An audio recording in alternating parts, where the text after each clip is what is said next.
కర్మణ్యే వాధికారస్తే మా ఫలేషు కదాచన మా కర్మ ఫలహేతుర్భుః మాతే సంగోస్త్వ కర్మణి.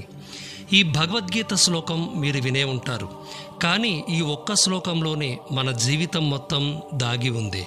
ఎందుకంటే మనం చాలాసార్లు బాధపడుతూ ఉంటాం. నేను ఎంత కష్టపడుతున్నా ఫలితం రావడం లేదే, ఎందుకు నాకే ఎంత కష్టం వస్తోంది అని.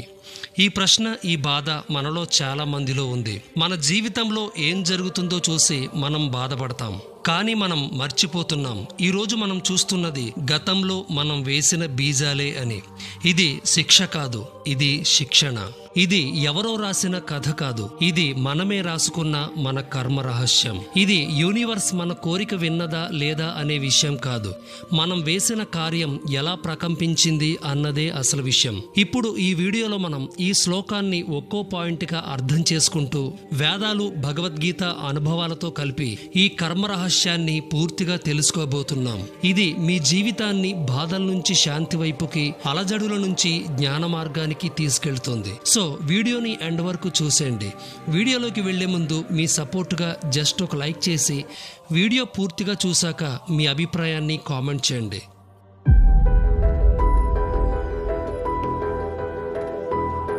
ముందుగా మనం కర్మ అంటే ఏమిటి అనేది అందరికీ అర్థమయ్యేలా క్లియర్గా తెలుసుకుందాం. బహుశా మీరు చిన్నప్పటి నుంచి చాలాసార్లు ఒక మాట వినుంటారు. అండ్ మీరు కూడా ఏదో ఒకసారి అనే ఉంటారు, ఇదంతా నా కర్మరా, ఏ జన్మలో ఏం పాపం చేశానో నా జీవితం ఎలా అయిపోయింది అని. కానీ అసలు కర్మ అంటే ఏమిటి? కర్మ అంటే పాపం కాదు, కర్మ అంటే శాపం కూడా కాదు. కర్మ అంటే మీరు చేసే ప్రతి ఆలోచన, మీరు మాట్లాడే ప్రతి మాట, మీరు చేసే ప్రతి చర్య. మనకు తెలియకుండానే మన ఆలోచనే మన ఫలితాలను తయారు చేస్తుంది. మీరు ఒక మంచి పాజిటివ్ థాట్స్తో ఉంటే అది ఒక ప్రకంపనగా విశ్వంలోకి వెళుతుంది. ఆ ప్రకంపన తిరిగి మీ జీవితాన్ని ఒక మంచి అనుభవంగా తాకుతుంది. అలాగే మీరెప్పుడూ నెగిటివ్ థాట్స్తో ఉంటే, అంటే అసూయ, కోపం, ద్వేషం కలిగిన మాటలు మాట్లాడితే అవి కూడా ఒక తరంగాలుగా విశ్వంలోకి వెళతాయి. పురాణ భాషలో దీనిని వాక్శక్తి అంటారు, వేద భాషలో కర్మశక్తి అంటారు, సాంకేతిక భాషలో ఐడెంట్ ఫ్రీక్వెన్సీ అంటారు. అయితే ఇదేమీ కొత్త ఐడియా కాదు, అండ్ యూనివర్స్ మేనిఫెస్టేషన్ కూడా కాదు. ఈ భావన గురించి వేదాల్లో వేల ఏళ్ల క్రితమే ఉంది. ఋగ్వేదం చెబుతుంది, ఋతం చ సత్యం చ అభిధ తపసో అధిజాయతే అని. దీని అర్థం ఈ సృష్టిలో జరిగే ప్రతిస్పందన మనం వేస్తున్న తరంగాలే అని. ఇది ఒక ఆధ్యాత్మిక గుణమాట కాదు, ఇది బ్రహ్మాండంలో జరుగుతున్న శాస్త్రశుద్ధమైన ప్రక్రియ. ఈ భావనను మరింత స్పష్టంగా భగవద్గీతలో శ్రీకృష్ణుడు ఇలా చెప్పారు, యథా మాం ప్రబంధ్యంతే తాం తదైవ భజామ్యహం అని. అంటే దీని అర్థం, ఎలా నన్ను పిలుస్తారో నేను అలాగే స్పందిస్తాను అని. అంటే మీరు విశ్వంలో ఏ తరంగాన్ని పంపుతారో అదే తరంగం తిరిగి మీ జీవితంలోకి వస్తుంది అని అర్థం. మనం ఒక ఆలోచన వేశాం, అది ఒక ప్రకంపనగా ప్రాణవాయువులోకి వెళ్ళింది. ఆ తరంగం విశ్వ చైతన్యంలో కలిసింది. తిరిగి అదే తరంగం ఒక ఫలితంగా మన జీవితంలోకి వచ్చింది. కాబట్టే పురాణాలు చెబుతాయి, మీ కర్మ మీ ముందుగా నడుస్తుంది, మీ మాటలు మిమ్మల్ని వెంబడిస్తున్నాయి, మీ ఆలోచనలు మీ భవిష్యత్తుగా మారుతున్నాయి, మీరు వేసినది తిరిగి మీకే వస్తుంది. ఇది శాపం కాదు, ఇది శుద్ధమైన ఋతమని. ఇప్పుడు మీరు చెప్పండి, మీరు రేపు ఎలాంటి జీవితం చూడాలనుకుంటున్నారు? ఇప్పుడు మీరు ఎలాంటి ఆలోచనలతో ఉన్నారు? ఈ ప్రశ్నకి సమాధానమే మీ కర్మ.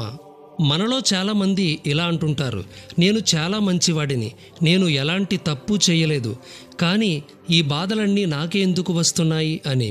దీని గురించి మీరు ఒక విషయం అర్థం చేసుకోవాలి. మీరు మంచిగా ఉంటే మీ మంచితనం ఎప్పటికీ వృధా కాదు.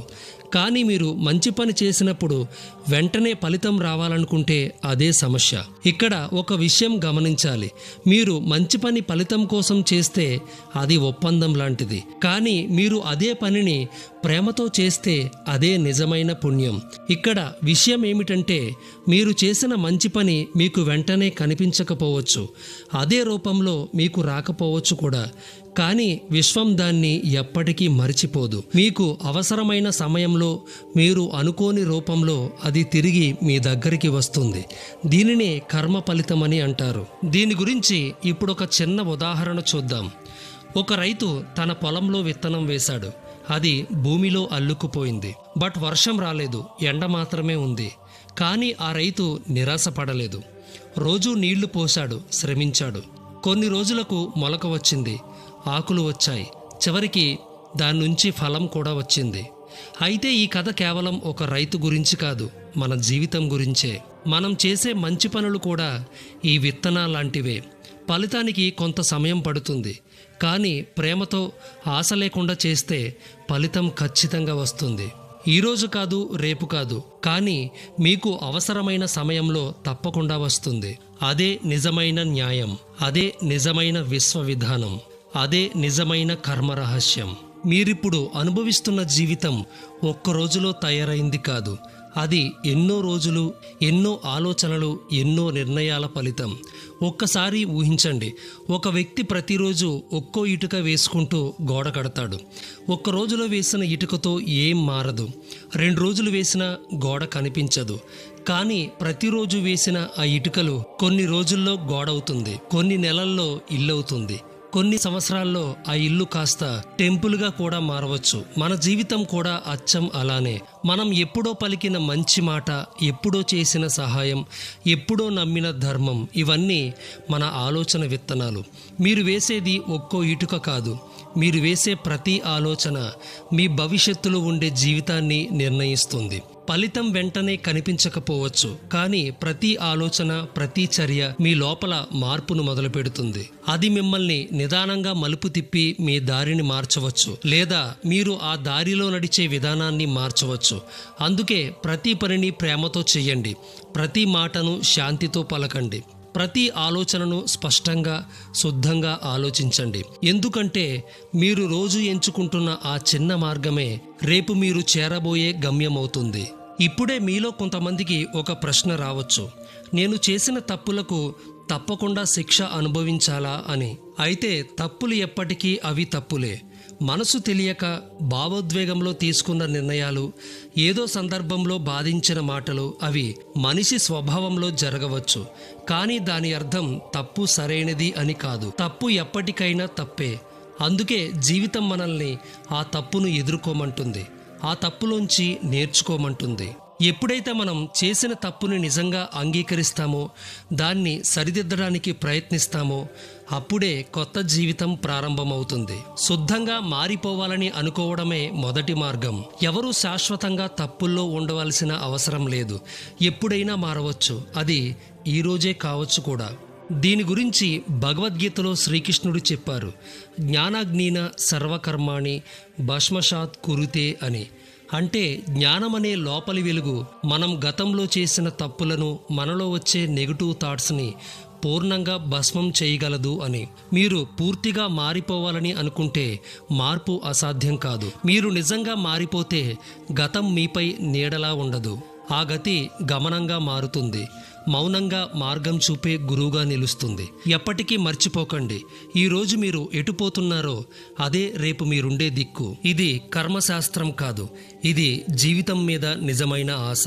మీరిప్పుడు చేసే ఒక మంచి ఆలోచన, ఒక మంచి పని మీ జీవితానికే కాదు, మీ చుట్టూ ఉన్న వారికి కూడా మార్గం చూపుతుంది. అందుకే మార్పు మొదలుపెట్టండి, ఇప్పుడే, ఇక్కడే, మీ నుంచే. మన జీవితంలో కొన్ని దశలు అసహనంగా ఉంటాయి. ఏం చేస్తున్నా కుదరడం లేదు. ఎంత మంచిగా బ్రతికినా సమస్యలే ఎదురవుతున్నాయి. ఎప్పుడూ బాధల్లోనే మునిగిపోతున్నాం. అప్పుడు మనసులో ఒకటే మాట వస్తుంది, నేనేం తప్పు చేశాను, నాకే ఎందుకు ఇలాంటి శిక్ష అని. కానీ అక్కడే ఒక నిజం దాగి ఉంది. ఇది శిక్ష కాదు, ఇది మార్పు సెగ. బాధ ఎప్పుడూ శత్రువు కాదు, బాధ ఎప్పుడూ టీచర్ లాంటిది. మనలో దాగి ఉన్న అసలైన బలాన్ని బయటకు తీయడానికే ప్రతి ఇబ్బంది ముందుకు వస్తుంది. నిజంగా చూస్తే మన జీవితం మన పాపాల తీర్పు చెప్పే కోర్టు కాదు, మన ఆత్మని మెరుగుపరిచే ఒక ప్రయోగశాల. ఇక్కడ ప్రతి అనుభవం మనకు కొత్త దారి చూపడానికి వస్తుంది. ఒకసారి మనం తప్పు చేస్తే అది శాశ్వతంగా శిక్ష కాదు, నీ జీవితంలోకి మళ్ళీ తిరిగి అడుగుపెట్టు అని చెప్పే ఛాన్స్. ప్రతి మలుపు ఒక గమన మార్పు. ఇప్పుడు మీలో ఒక ప్రశ్న ఉండవచ్చు, నేను కోరుకున్నది ఎందుకు జరగడం లేదు అనే ప్రశ్న. ఒక్కసారి గమనించండి, మన కోరికలు వేరు, మన ఆలోచన వేరు, మన చర్యలు వేరు. మనసు ఏదో దిశలో ఆశపడుతుంటే మాటల్లో స్పష్టత ఉండదు, పనిలో స్థిరత్వం ఉండదు. ఈ గందరగోళంలో యూనివర్స్కి మన సందేశం స్పష్టంగా వెళ్ళదు. యూనివర్స్ మాటలకి కాదు, మన అంతరంగ వైబ్రేషన్కి స్పందిస్తుంది. మీరు లోపల ఏమి అనుభవిస్తున్నారు? భయాన్నా, లేక నమ్మకాన్నా, లేక మీలో నిజమైన మార్పునా? మీరు నిజంగా మారాలని అనుకుంటే, మీ ప్రయత్నం నిస్వార్థమైతే యూనివర్స్ ఆలస్యంగా అయినా తప్పకుండా స్పందిస్తుంది. కానీ మనం దొంగ నమ్మకంతో కాదు, శుద్ధమైన హృదయంతో నమ్మి ఉండాలి. అప్పుడు మీ నిజాయితీకి ఈ యూనివర్స్ సమాధానం చెబుతుంది, సరిగ్గా సరైన సమయంలో. కాబట్టి మీరు పడిన బాధను శిక్షగా భావించకండి. మీరు చూపే మార్పుని మళ్ళీ విశ్వం కూడా ప్రేమగా చూస్తుంది. మీ నమ్మకమే మీ జీవితాన్ని తిరిగి నిర్మించే మూలధనం. మీ మార్పే మీ గతాన్ని మోసేయగల శక్తి. ఇది శిక్ష కాదు, ఇది జీవితపు గొప్ప అవకాశం. మనిషి జీవితంలో కొన్ని ఘట్టాలుంటాయి. ఎంత కష్టపడ్డా ఫలితం కనిపించదు, ఎంత ప్రేమించినా బాధే వస్తుంది. అప్పుడు మనం ఒకటే అనుకుంటాం, ఇది నా కర్మ అయ్యుంటుంది అని. అయితే మీరు ఈ మాట గుర్తుంచుకోండి, కర్మ ఎప్పుడూ శాశ్వతం కాదు. మీరు మారిన క్షణం నుంచే కర్మ మారడం మొదలవుతుంది. మీ భావాలు మారినప్పుడే మీలో శక్తి మారుతుంది. మీలో శక్తి మారితే ప్రకంపనలు మారుతాయి. ప్రకంపనలు మారితే జీవితం కొత్త దారిలో తిరుగుతుంది. ఇది కాలం తర్వాత జరిగే కథ కాదు, ఇది ఈ లోకంలోనే మీరు చూడగలిగే సత్యం. మీ మార్పు నిజమైనదైతే చిన్న ప్రయత్నాలే అద్భుత ఫలితాలకు బీజమవుతాయి. చివరిగా జీవితం గురించి 2 అసలైన సత్యాలు. ఒకటి, విశ్వం ప్రత్యేకంగా ఎవ్వరినీ గమనించదు. మీ ఆలోచన, మీ చర్యలు ఎలా ఉన్నాయో అవే తిరిగి మళ్ళీ మీ దగ్గరికి వస్తాయి. మీ కోరికల కంటే ముందు మీరు ఎలా ఉంటున్నారన్నదే విశ్వానికి చాలా ఇంపార్టెంట్. రెండవది, మీరు గతాన్ని మార్చలేరు, కానీ ఈ క్షణాన్ని మార్చగలరు. ఇప్పుడు మీరు చేసే చిన్న మార్పే మీ భవిష్యాన్ని వెలిగించే దీపం అవుతుంది. మీరు మారిన క్షణం నుంచే మీ కర్మ మారడం ప్రారంభమవుతుంది. ఇది మార్పు అనుభవించే స్థితి కాదు, ఇది మార్పుని మీరు క్రియేట్ చేసే దిశ. ఇది మీ బాధకు ముగింపు కాదు, ఇది మీ కొత్త ఆరంభానికి నిశ్చయం. కాబట్టి మీ శక్తిని గుర్తించండి, మీ మార్పును మొదలుపెట్టి మీరు కొత్త జీవితాన్ని పొందండి. ఓకే ఫ్రెండ్స్, ఈ వీడియో మీకు ఏమనిపించింది? ఈ వీడియోకి ఒక లైక్ చేసి మీ అభిప్రాయాన్ని కామెంట్లో చెప్పండి. అలాగే మీ వాట్సాప్, ఫేస్బుక్లలో ఈ వీడియోని అందరికీ షేర్ చేయండి. మరొక ఇంట్రెస్టింగ్ టాపిక్తో నెక్స్ట్ వీడియోలో కలుద్దాం. Thanks for watching.